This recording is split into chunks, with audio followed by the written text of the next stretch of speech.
Star Tours 45, elevator platform has been activated. Commence final pre-launch sequence. Roger, Control. All status go. ST-45, you are cleared for takeoff. Contact departure control at 120.4. Copy 120.4.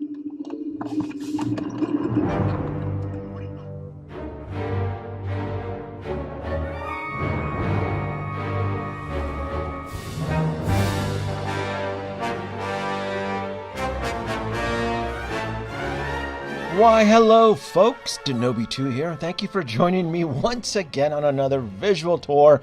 Holy smack, the Starspeeder 3000 vehicle playset exclusive from D23 and then available on August the 12th on the Disney store.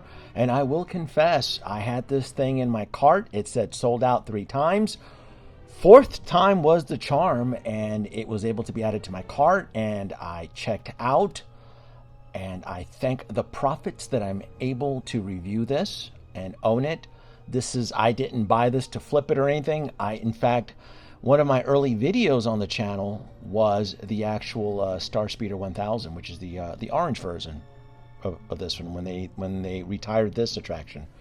I'm going over the box art because I think the box art is beautiful.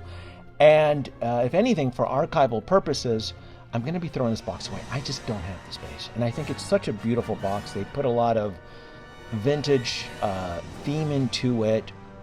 The artwork is just classic, especially this shot here with the RX-24. Includes 2 collectible RX-24 Droid factory figures.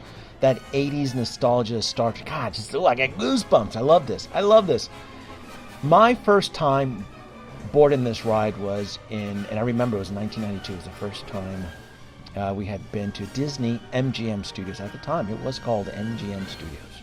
It was the very first time. I'll never forget it because this is one of the rides that I think has just been fantastic.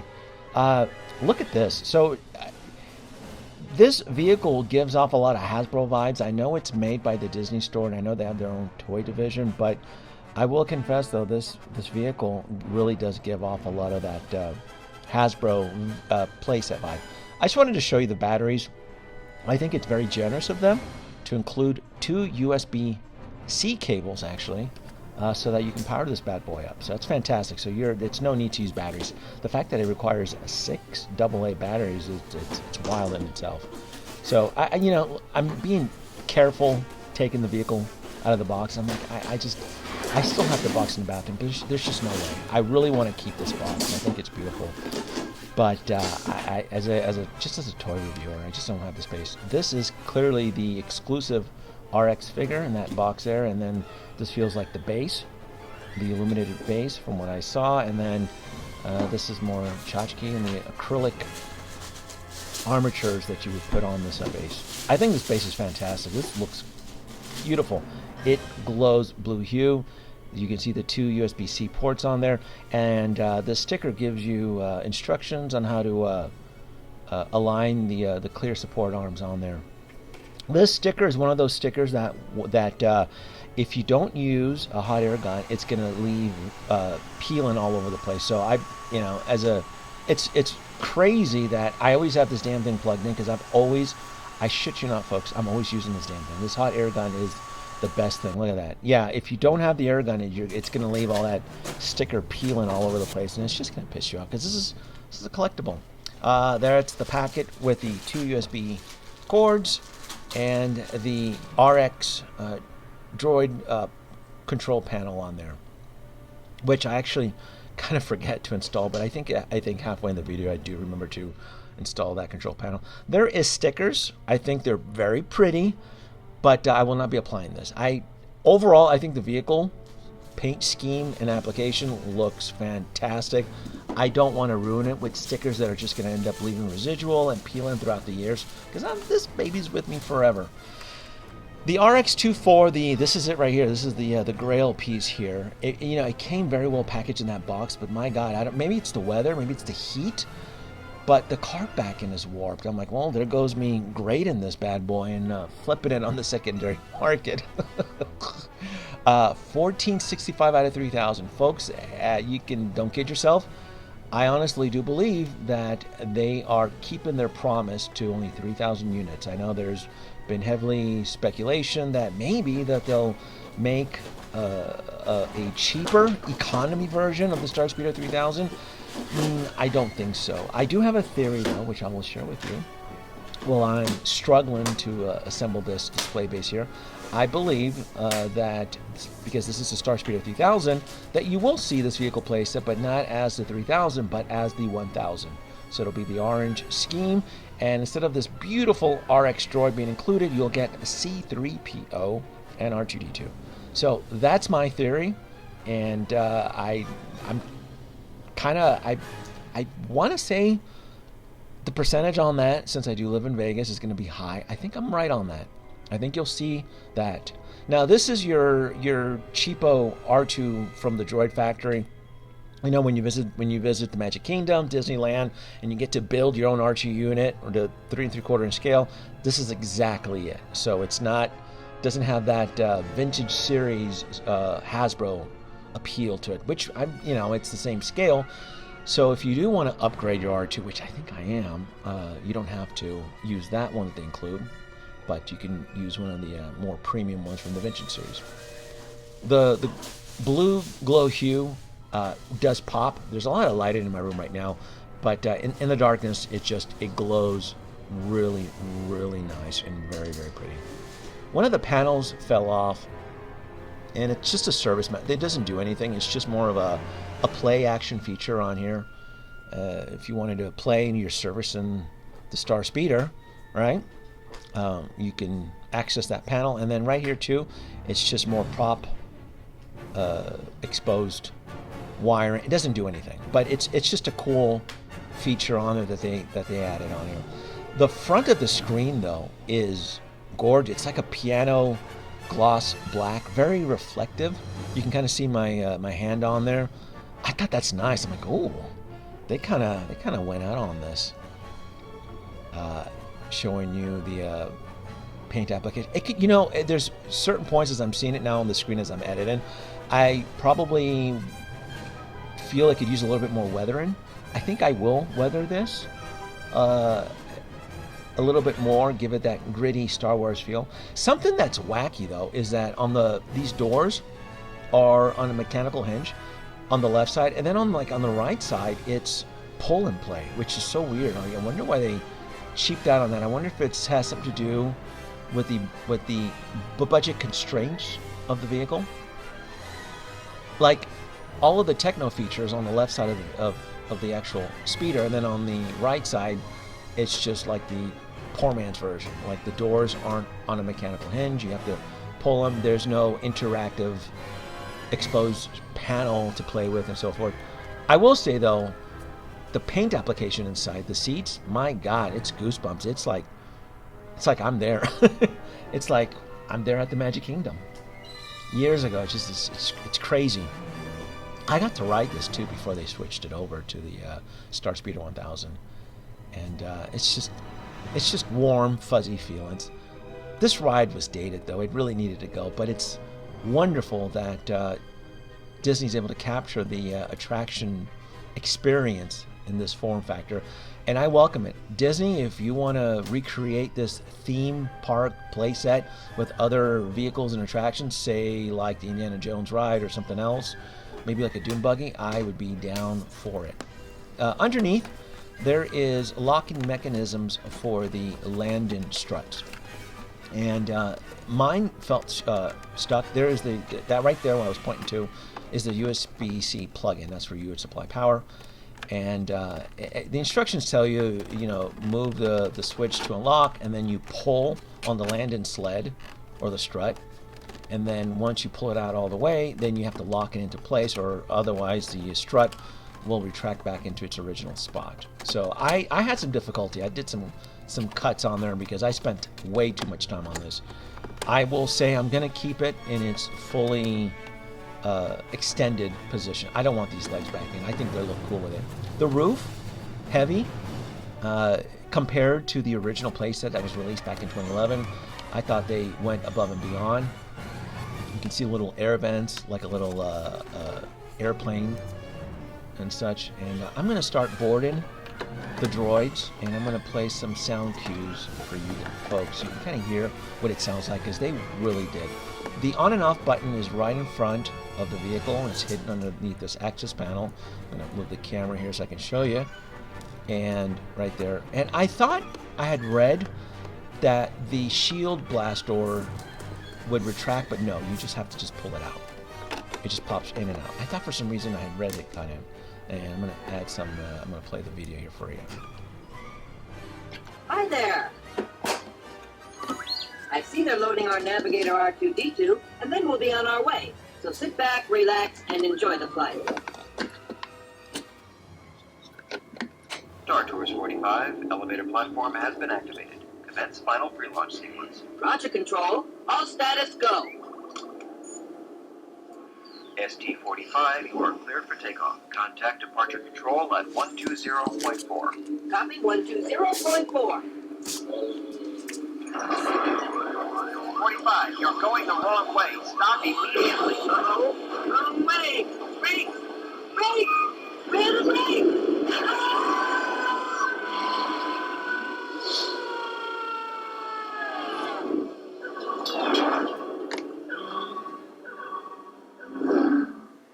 I meant to do that. A little shortcut. R2, light speed to Endor.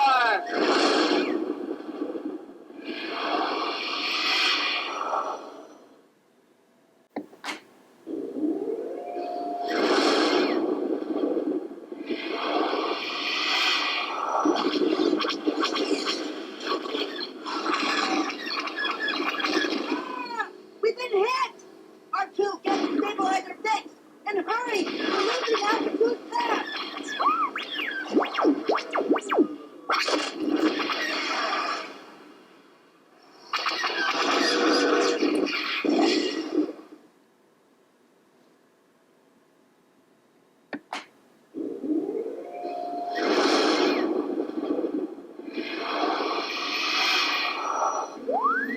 Now what's the matter? Comets? Comets! Ladies and gentlemen, there may be some turbulence up ahead. Make sure you seatbelt are fastened.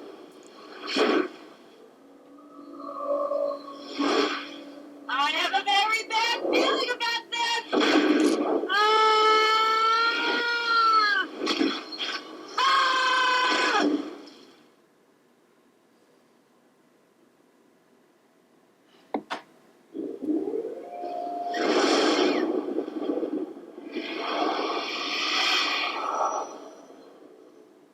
You can relax now.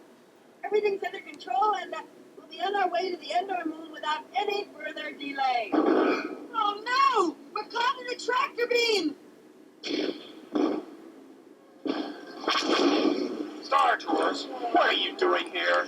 That's the combat zone. It's restricted. Ease off on your main thruster.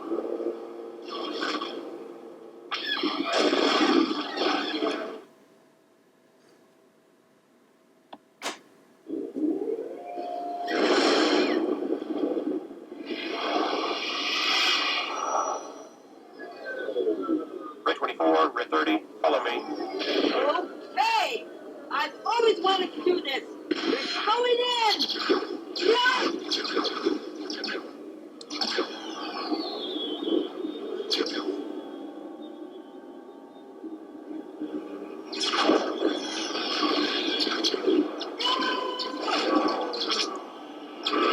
Red 24, I'm going in.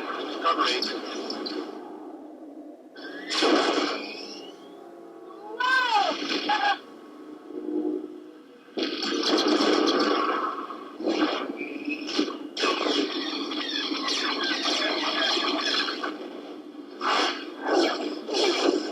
Target range.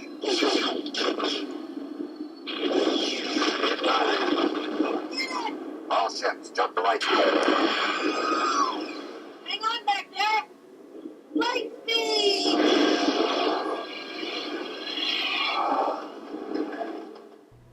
Holding the two buttons together for 2 seconds will activate a Starfield, which I think is just a cool feature. So if you don't want to just play the video and you just want to sit there while no one's looking, playing with your 3 3/4 inch Star Wars figures, and have the vehicle, you know, en route to the farthest moon of Endor, you absolutely can with a Starfield. I think this is a very cool feature.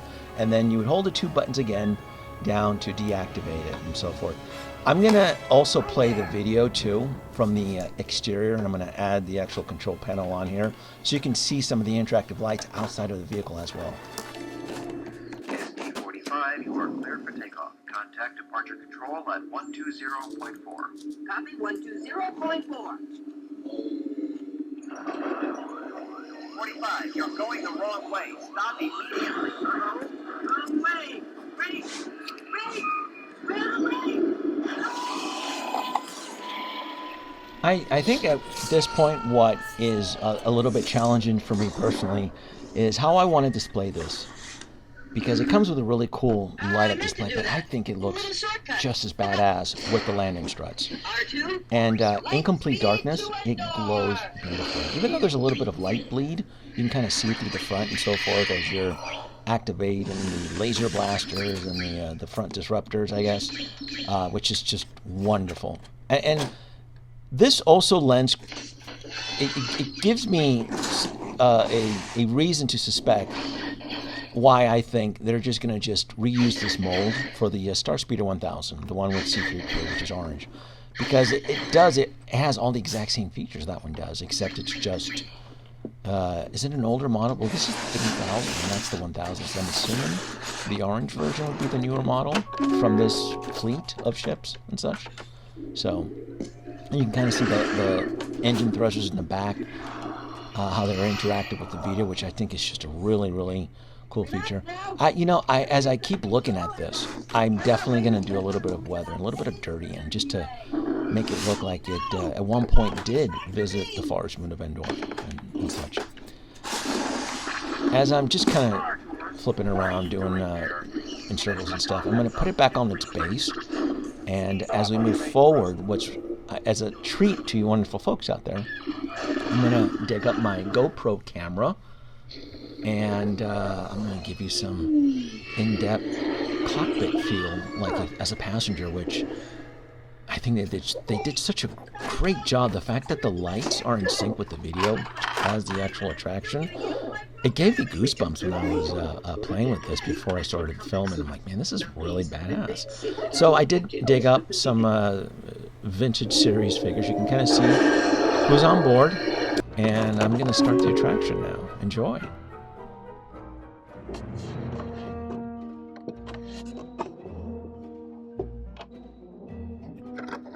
I meant to do that. A little shortcut. We'll be on our way. So sit back, relax, and enjoy the flight. Star Tours 45, elevator platform has been activated. Commence final realignment. Roger, control. All status go. ST-45, you are cleared for takeoff. Contact departure control at 120.4. Copy 120.4. 45, you're going the wrong way. Stop immediately. Wrong way. Brake. Brake. We're the brake.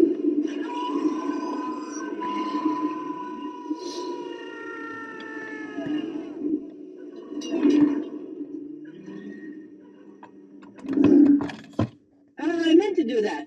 A little shortcut. R2, light speed to Endor.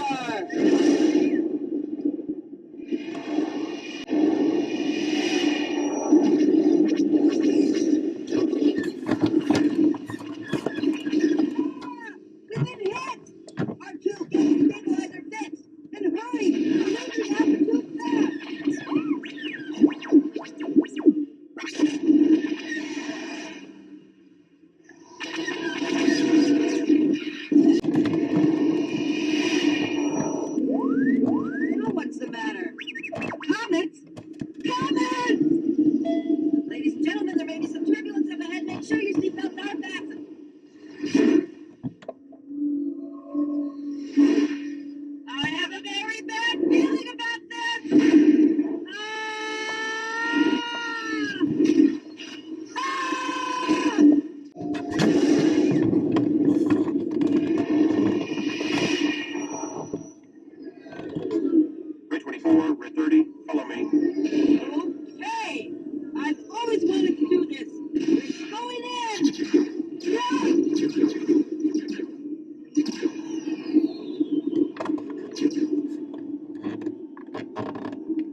lights. Hang on back there. Light speed. Yes, I still have my Starspeeder 1000 that I actually reviewed, what, 12, 13 years ago? It's wild. I didn't even think I would still be on YouTube this long, but it was one of my early reviews, and I never got rid of it. I've always enjoyed it. It's always been somewhere hidden in my background collection, but I thought it was important to bring it out just to show you the scale and scope that they have made some major radical improvements. I mean, I feel like it's almost twice as big. Plenty of room. It's more attraction accurate as far as what's involved versus the original one in 2011. They did skimp out on the rows and the seats and such, but I mean, it still works to a certain point. And you know, I thought at the time it was cool. I don't think they sell that one anymore, but you can kind of see where I kind of suspect that because this is such a limited edition for the 3000, that they're just going to use the exact same molding and make the 1000, which is the I guess the maroon orange colored version with C3PO. And make no mistake, if they do decide to move forward and make that version, it will absolutely have a home in my collection. Folks, like, subscribe, leave your comments below. I had a lot of fun making this video. Bye-bye.